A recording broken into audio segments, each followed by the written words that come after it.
नमस्कार दोस्तों, मेरा नाम देवर्षि अवस्थी है। मैं और सूरज वर्मा जी साथ में मिलकर यहाँ पर आप लोगों को एक छोटा सा ऐसे ही बेसिक एलिमेंट्री नॉलेज लेक्चर्स हम लोग थोड़ा बहुत देते रहते हैं और उम्मीद करते हैं कि आपको हमारी ये जो नॉलेजफुल जो यहाँ पर हम लोग बातें शेयर कर रहे हैं आपसे हैं, ये आपके लिए कहीं ना किसी जगह पर कारगर सिद्ध होंगी।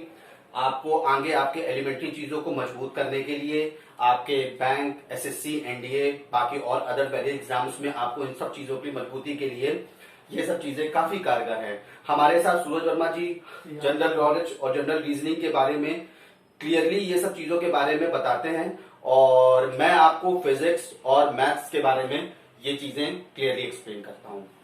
तो आज हम लोग यहाँ पर अपने मैथ्स के सब्जेक्ट ट्रिग्नोमेट्री, इसके बारे में शुरुआत कर रहे हैं।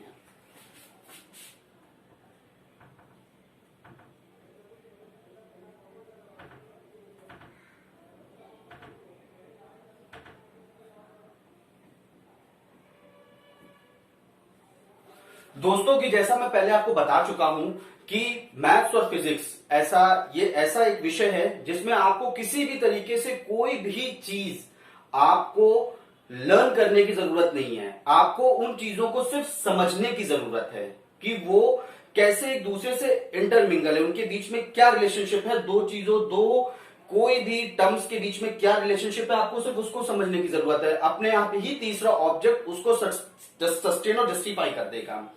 जैसे कि आज मैं आपको ट्रिग्नोमेट्री की सिंपल बेसिक डिवीजन क्लासेस जो है वही ले रहा हूं। बाकी हम धीरे धीरे जैसे जैसे आप हमारे वीडियो को और लाइक, शेयर, सब्सक्राइब और करेंगे तो हम अपने नए वीडियोस में और भी नई चीजें आपको इसमें बताएंगे। और अगर आप कुछ भी आपके अंदर कोई भी कैसा भी सवाल हो तो प्लीज आप नीचे दिए हुए हमारे पोर्टल वेबसाइट में आप हमसे वो सवाल पूछ सकते हैं। ट्रिग्नोमेट्री, जिसको हम लोग हिंदी में त्रिकोणमिति भी बोलते हैं। बेसिकली हम सबसे पहले इसमें पढ़ेंगे कि रेडियन क्या है। What is radian?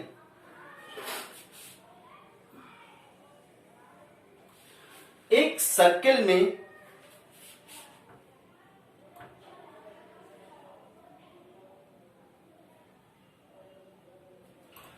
उस सर्किल का जो भी ये रेडियस है और उस रेडियस की दूरी के बराबर ही उसने यहां तक आर्क को मेजर किया है, इस आर्क को, इसी को हम रेडियन कहते हैं। इसका मतलब A is equal to R. A मतलब है arc of circle is equals to radius of circle. इस तरीके से कई तरीके से हम रेडियन को डिफाइन करते हैं अपने में है। जैसे कि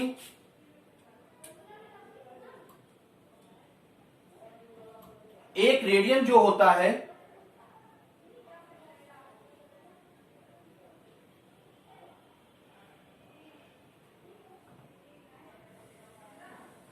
उसकी वैल्यू 180 अपॉन पाई होती है। एक रेडियन की एक रेडियन हमारा 180 डिग्री अपॉन पाई होता है, यानी पाई रेडियन हमारा 180 डिग्री होगा। पाई की वैल्यू हमारी 22 अपॉन 7 होती है। 1 डिग्री में ऑलवेज 60 मिनट्स होते हैं। ये जो सिंबल है हमारा, ये मिनट को इंडिकेट करता है। और 1 मिनट में, जैसा कि हम सब लोग जानते हैं, 60 सेकंड होते हैं। और ये दो सिंबल हमारे सेकंड्स को इंडिकेट करते हैं। ये है बेसिक प्रॉप। आपको एक तरीके से ट्रिग्नोमेट्री में एक सर्किल की प्रोसेस को समझाने के लिए, जो आगे धीरे धीरे इससे कोरिलेट होगा, जो मैं आपको आगे बताऊंगा।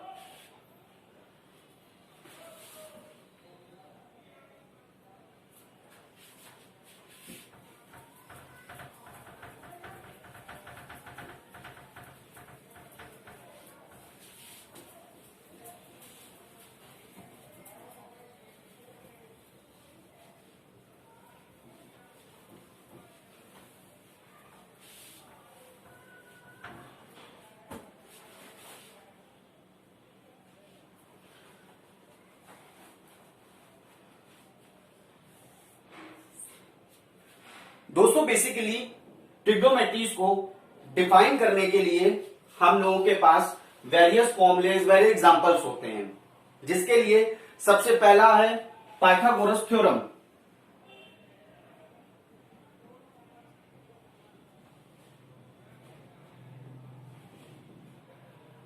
यहां पर जैसे आपने देखा है कि ये ट्राइंगल ए बी सी में हमने एक लाइन जो है वर्टिकली यहां पर ड्रॉ कर दी है। पाइथागोरस थ्योरम के मुताबिक हाइपोटेन्यूज यहां पर हमारा ए सी है, जिसकी वैल्यू पी है, लेंथ हमारा ए बी है, सॉरी लेंथ हमारा जो है वो बीसी है, आई एम एक्सट्रीमली सॉरी,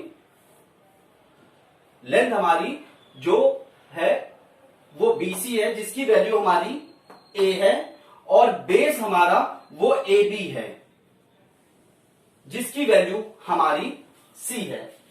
तो पाइथागोरस थ्योरम हमसे ये कहती है कि हाइपोटेन्यूज का square is equal to length का स्क्वायर प्लस बेस का स्क्वायर। तो यहां पर इसके मुताबिक हो जाएगा B square is equal to A square plus C square. ये हमें प्रूफ करना है। तो इसको प्रूफ करने का हम इसमें सिमिलर जो सिमिलरिटी ऑफ ट्राइंगल्स जो होते हैं, हम उस प्रोसेस को इसमें फॉलो करेंगे। जैसे कि हम देखते हैं triangle A B D, similar to triangle A C B. ये सिमिलरिटी है, ये सिमिलरिटी के प्रोसेस को फॉलो करता है। देखिए A B D is similar to triangle A C B. ठीक है दोस्तों, अब हमें यह लिखना है कि इन दोनों को देखकर कि कैसे हम आगे इस प्रोसेस, इस थ्योरम को हम अपने प्रूफ कर सकें। जैसे कि मैं लिख रहा हूं AD upon A B, AD upon A B, तो इसमें वैसे हिसाब से मैं यहां लिखूंगा ए बी अपॉन ए सी।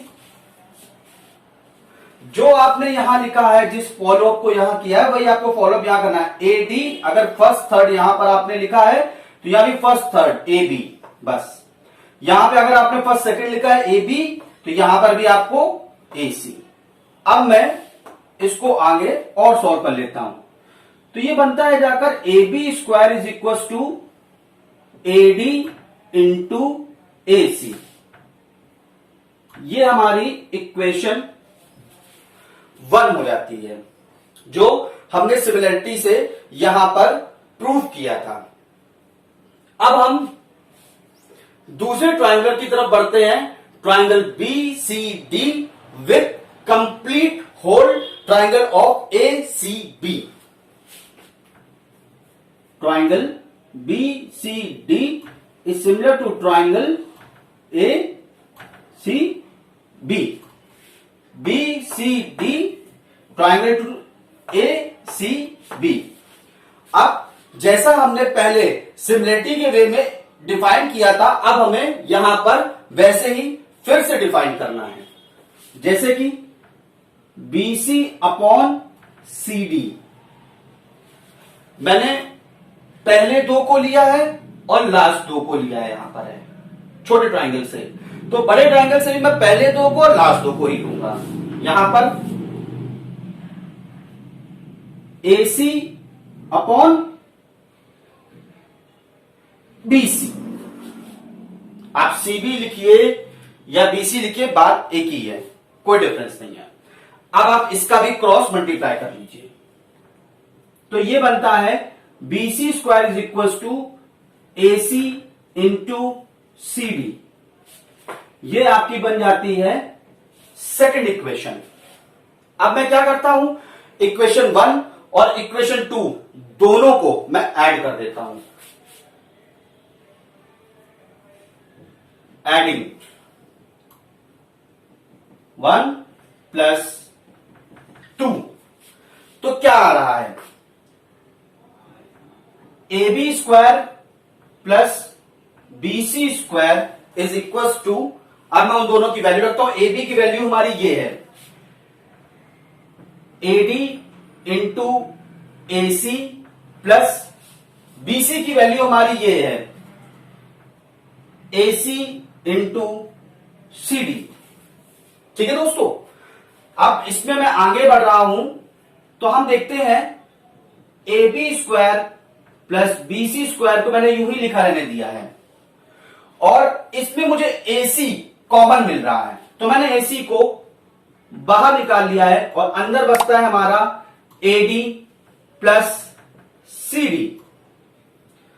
मैं आगे और लिखता हूं, A B square plus B C square is equal to A C into AD plus C D. दोस्तों आप देखिए, एडी प्लस सी डी हमारी वैल्यू बनती है ए सी। ये वैल्यू मेरी आ रही है पूरी ए सी। अब मैं आगे लिखता हूं, A B square plus B C square is equal to A C square. अब मैं यहां पर इनकी वैल्यूज पुट अप कर देता हूं। जैसा कि आप देख रहे होंगे, यहां पर है ए बी की जो वैल्यू हमारी है ए बी की, वो हमारी है सी स्क्वायर, प्लस बीसी की वैल्यू जो हमारी है वो है ए, और एसी की जो वैल्यू हमारी है वो है बी। हमारी पाइथागोरस थ्योरम यहां पर प्रूव्ड होती है।